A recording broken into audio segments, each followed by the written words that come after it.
온라인 마케팅을 위해서는 크게 세 개의 프레임을 이해하고 있어야 합니다. 자, 이렇게 해가는 과정은 사실은 시간과 에너지가 많이 들지만 고객들의 충성도는 훨씬 높아지는 효과를 가지고 있습니다.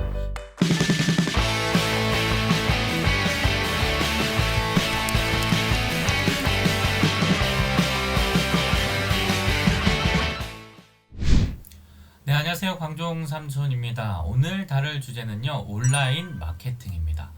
온라인 마케팅이라고 하면 누구나 필요한 것일 텐데요. 제가 온라인에서 물건을 팔아도 온라인 마케팅이 필요하고요. 그 다음 오프라인에서 카페나 식당을 운영함에 있어서도 당연히 온라인 마케팅이 필요합니다. 또 부동산 중개업을 하시거나 또 변호사와 같은 이런 전문업을 하고 계시는 분들도 당연히 온라인상에서 나를 홍보하는 온라인 마케팅이 필요하겠죠. 그런데 정작 이것을 시작하려고 하면 어디서부터 시작해야 할지 되게 고민이 많이 되거든요. 오늘 그 기준을 함께 잡도록 하겠습니다.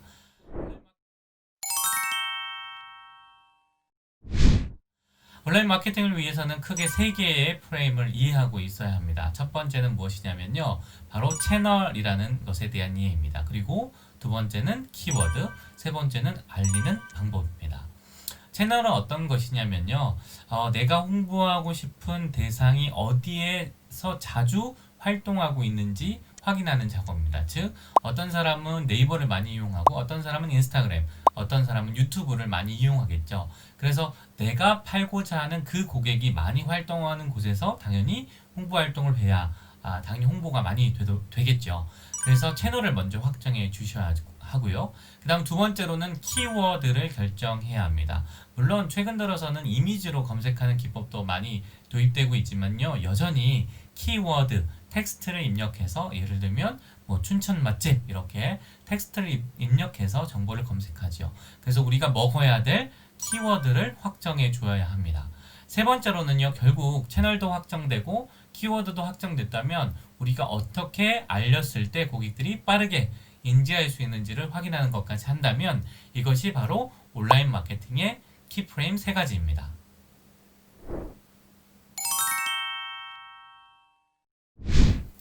네, 제 아내는 신상 카페 가는 것을 되게 좋아합니다. 그래서 인스타그램을 보면서 새로운 카페, 신규 카페가 나타나면 저장을 해놨다가 저희가 그 근처에 갈 일이 있으면 카페를 방문하고요. 또 상품을 살 때는 네이버에서 검색을 막 해본 다음에 쿠팡에서 주문을 합니다. 쿠팡이 빨리 오니까요, 로켓맨이. 저 같은 경우에는 여행 가서 또 식당을 알아보면 저는 개인적으로는 구글 맵에 별점을 아주 신뢰합니다. 그래서 구글 맵을 많이 보고요. 또 물건을 살 때는 유튜브를 검색해보고 마음에 드는 게 있으면 이제 실비번가에서 구매를 합니다. 왜냐하면 거기에 특정 카드사 할인이 많이 붙어있기 때문에 그렇거든요. 그래서 개인마다 이렇게 구매 성향과 소비 패턴 그리고 구매 여정들이 이렇게 다 다르지만 이렇게 여러 사람들의 패턴이 모이고 모여서 일정한 패턴으로 보인다면, 그리고 일정한 패턴의 사람들이 특정 채널을 많이 구매한다면, 이용한다면 우리는 거기에서 마케팅 활동을 해야겠죠. 다시 한번 정리를 하면 우리가 오프라인에서 카페를 운영한다 그러면 가장 먼저 해야 될 일은 인스타그램 홍보가 되겠죠. 그리고 식당을 운영한다 그러면 저 같은 고객들을 위해서 구글 맵의 홍보 활동과 그리고 네이버의 플레이스 홍보 활동을 같이 겸해야겠죠. 만약 40, 50대를 타겟으로 예를 들면 과메기를 판매한다 그러면요, 네이버 밴드와 그리고 페이스북을 중심으로 홍보 활동을 해야겠죠. 제가 말한 이런 타겟 고객들이 되게 러프하게 말씀을 드렸지만요, 주 나이대 그리고 성별에 따라서 그리고 관심사에 따라서 이용하는 채널이 이렇게 달라지기 때문에 우리가 홍보해야 되는 채널도 그렇게 결정되어지는 겁니다.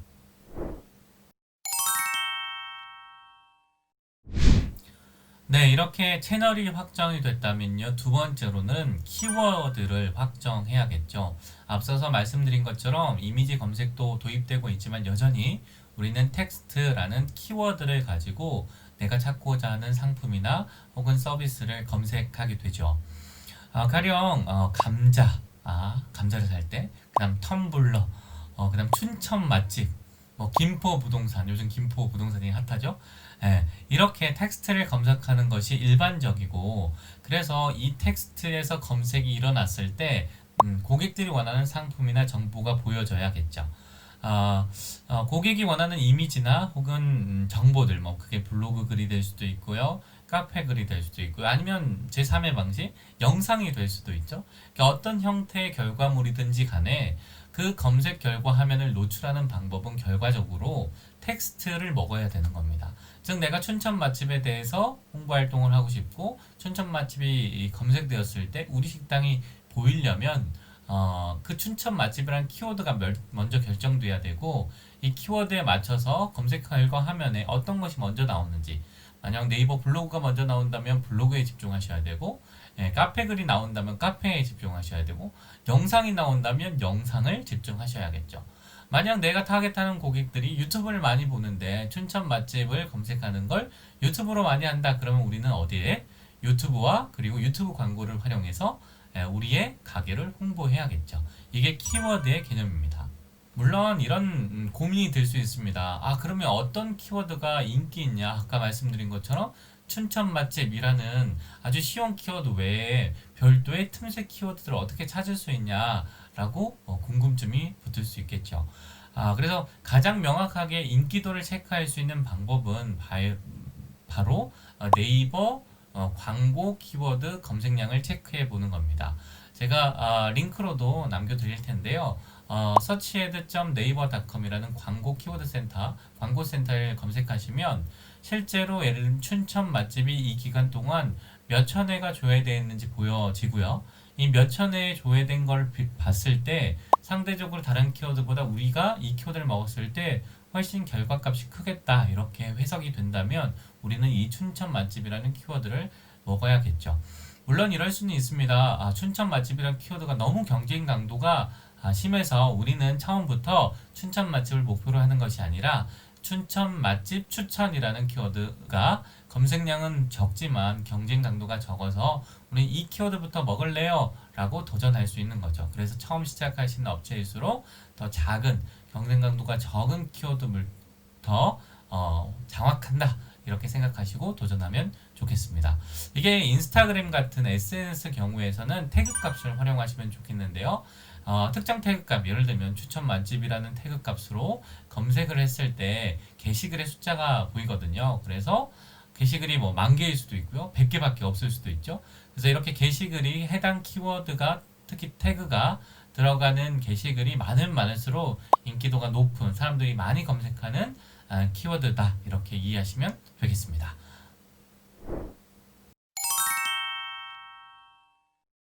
네, 채널이 확정됐습니다. 그리고 우리가 장악하고자 하는 키워드도 확정을 했습니다. 그러면 채널과 키워드를 가지고 우리가 어떻게 해야 될까, 이 방법을 이제 알아야 하는데요.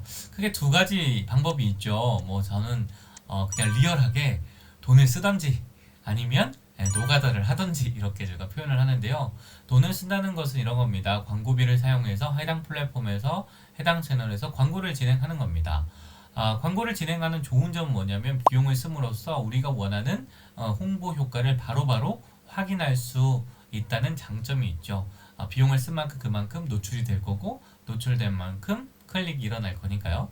그런데 이것의 장점은 빠르게 이 성과를 확인하고 결과물을 만들 수 있다는 장점이 있지만, 단점은 이렇게 한 번 광고를 했을 때 이 고객이 우리 브랜드나 우리 가게에 대한 충성도는 사실 높아질 수도 있고 떨어질 수도 있어서 효율이 그렇게 높다라고 보여지기는 쉽지 않을 수 있습니다. 반대로 소위 저는 그냥 노가다라고 표현을 하는데요. 사실 긍정적으로 표현하면 고객들과 지속적으로 소통하고 좋은 컨텐츠, 그게 이미지나 글이겠죠. 혹은 영상일 수도 있고요. 좋은 컨텐츠를 지속적으로 올려주면서 고객과 소통해서 지속적으로 우리 브랜드를 알려나가는 과정. 이렇게 해가는 과정은 사실은 시간과 에너지가 많이 들지만 고객들의 충성도는 훨씬 높아지는 효과를 가지고 있습니다. 이렇게 사실 돈을 써서 광고하는 것과 그리고 소위 에너지를 써서 노가다를 하는 것은 이렇게 양면성이 존재합니다. 그러면 우리는 어떤 것을 선택해야 하는 걸까요? 물론 우리가 예산이 거의 없다, 그러면 어쩔 수 없이 이 후자를 선택할 수밖에 없겠지만요. 사실 둘 다 있다고 할지라도 저는 어떤 것을 추천드리고 싶냐면요. 두 가지 방법을 모두 병행해야 한다고 알려드리고 싶습니다. 사실 광고비를 많이 쓴다고 해서 물론 이제 빠른 클릭량과 노출량이 결정되긴 하지만 그것이 효율이 높게 나온다고 담보할 수 없기 때문에요. 사실은 가장 좋은 순서는 지속적으로 고객들과 소통하면서 좋은 컨텐츠를, 좋은 가치를 고객들에게 지속적으로 오래면 오래될수록 좋은데요. 이렇게 하는 과정 중에서 광고비를 사용해서 광고를 했을 때 가장 큰 퍼포먼스가 나옵니다. 일단 예를 하나 들면 이런 거예요. 저희가 고객들과 지속적으로 컨텐츠를 올려주고 페이스북이나 인스타그램에서 소통을 막 하고 있는데 예, 어떤 키워드의 광고에서 네이버 광고에서 혹은 유튜브 광고에서 우리 브랜드를 봤다 그러면 고객은 어떻게 생각하냐면요. 우와 이렇게 큰 브랜드가 나와 지속적으로 소통해 주구나. 나는 VIP 대접을 받고 있구나 라고 정말 생각하고요. 실제로 그렇게 전화 상담을 하게 되면 그렇게 경험하시는 고객들을 많이 느끼게 됩니다. 실제 우리 회사는 예를 들면 직원이 뭐 5명도 채 되지 않는데 고객이 느끼기에는 한 몇십 명 되는 것처럼 느낀다는 거죠. 그래서 가장 광고 효과가 크려면 앞서 말씀드린 것처럼 소위 노가다 지속적으로 고객들과 소통하고 좋은 컨텐츠를 올려주는 과정 속에서 광고를 했을 때 가장 큰 성과를 만들어낸다. 이렇게 이해하시면 맞을 것 같습니다.